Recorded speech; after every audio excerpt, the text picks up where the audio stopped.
É muito fácil perceber que nós estamos vivendo uma crise de caráter na humanidade.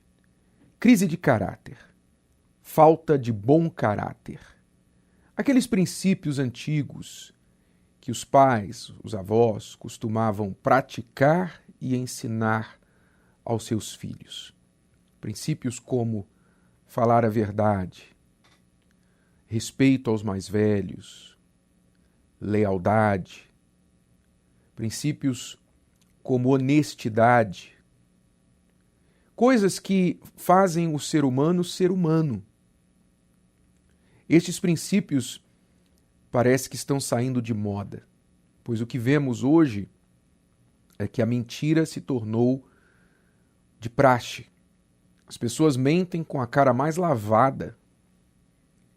As pessoas são desleais umas às outras, desleais a quem as ajudou, desleais à própria família, desleais a Deus, desleais a si mesmas.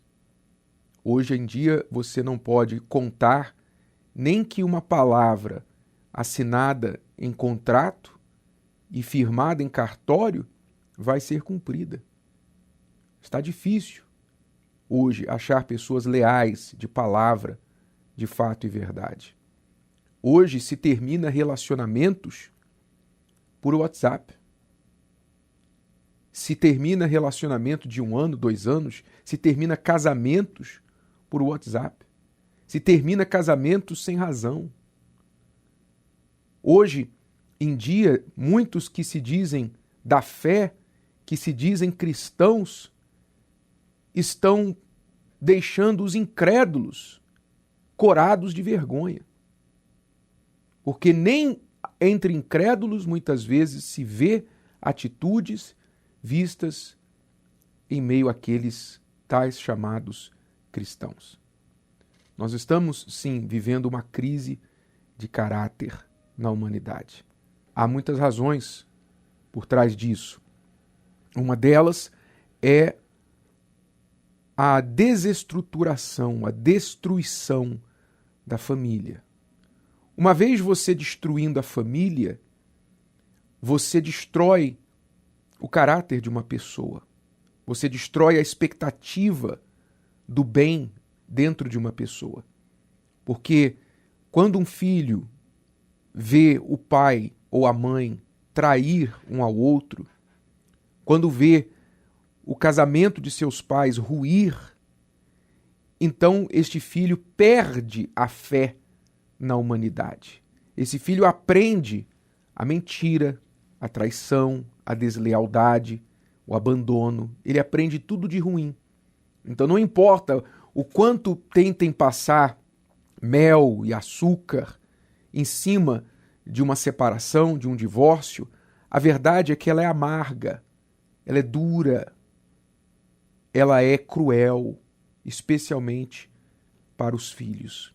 Então a desestruturação familiar, a destruição familiar, está por trás, uma das razões por trás desta crise de caráter que nós estamos vivendo. Outra crise, obviamente, é a falta de seriedade com respeito à palavra de Deus. Falta de respeito para com o próprio Criador.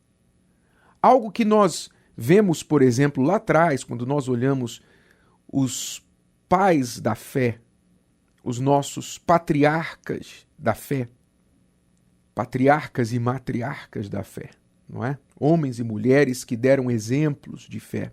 Nós vemos que eram pessoas que, apesar de viverem em tempos muito difíceis, eram pessoas de palavra. Olhe, por exemplo, o caso de Abraão. No capítulo 14 de Gênesis, você lê a história de Abraão, que foi resgatar o seu sobrinho Ló, depois de este ter sido levado cativo quando estava em Sodoma e Gomorra.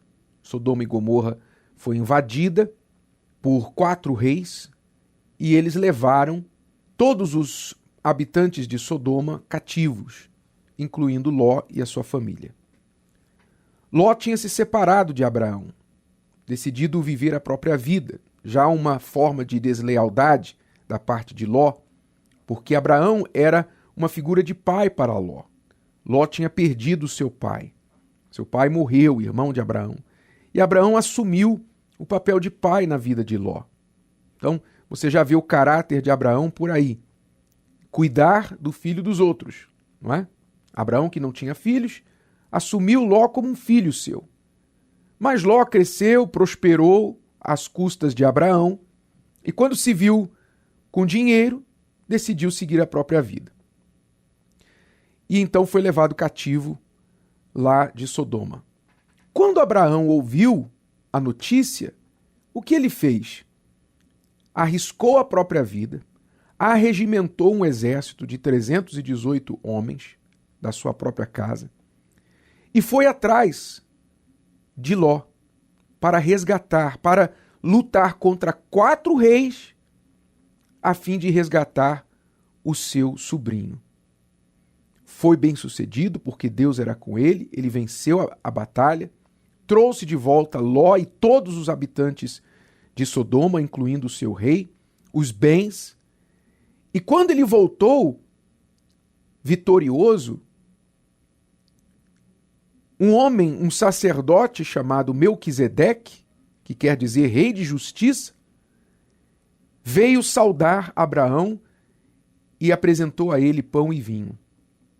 E ali então Abraão começou a manifestar o seu caráter justo. Primeira atitude de justiça de Abraão.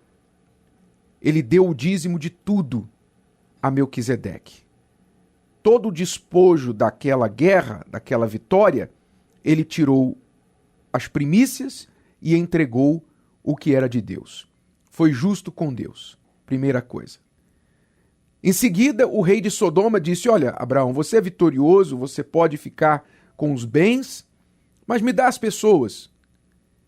E Abraão falou: não, eu não quero nada seu. O que é seu é seu. Eu já tirei o dízimo, o que os meus homens comeram, eles comeram, porque precisaram para a guerra. Agora, tudo mais é seu, eu te dou. O rei de Sodoma era um rei iníquo, era um rei perverso. Todos nós sabemos a reputação de Sodoma. Era um rei que comandava uma cidade que tinha tudo contrário aos princípios de Deus. Mas até com o rei de Sodoma, Abraão foi justo. Até com o rei de Sodoma, que ali representava o próprio diabo, o próprio Satanás. Abraão foi justo com um rei injusto, com um rei iníquo.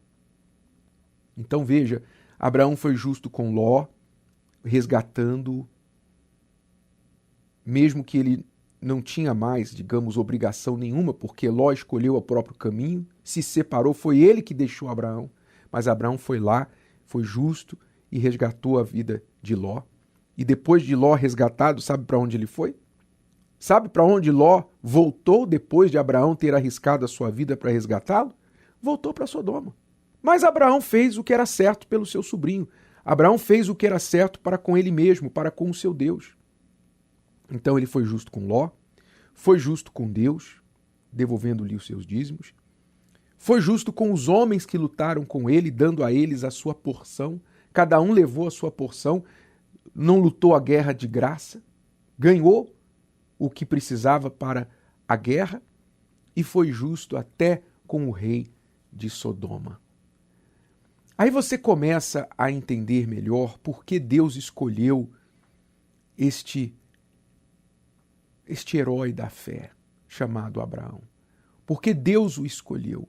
Por que Deus o chama de pai da fé, amigo? Abraão era um homem justo. Não vamos nem mencionar aqui como ele foi justo com Sara, a sua mulher, que era estéril, e mesmo sendo cultura da época, o homem tomar outra mulher para ter filhos para ele, se a sua esposa assim não pudesse fazer, Abraão não quis fazer isso, impor mais esta dor à sua esposa. um homem justo, um homem de caráter. Um homem que já tinha esse caráter mesmo antes de conhecer a Deus. Vamos refletir, vamos pensar por que talvez a sua vida é tão enrolada, por que a sua vida é tão falha, tão cheia de complicações, cheia de turbulência. Será que não é porque você, ao longo da sua história, tem faltado com o caráter para com Deus e para com todos ao seu redor? Será que não é porque, de vez em quando, você dá umas escorregadas e você se permite mentir, você se permite dar e receber propinas, você se permite certas coisas tortuosas que contrariam os bons princípios e principalmente a fé que você diz ter em Deus? Às vezes você se pergunta, por que minha vida é tão complicada? Pois é, talvez acertando o seu caráter, você terá mais paz para dormir e menos preocupação de ficar olhando sobre os ombros, desconfiados de quem poderá estar vindo atrás de você para te prejudicar, para dar o troco ao mal que você fez a eles. Gostou? Que tal ouvir de novo? Ouça quantas vezes precisar, até que este conteúdo faça parte de você. E não se esqueça de dar o seu like, comentar e compartilhar. Até a próxima!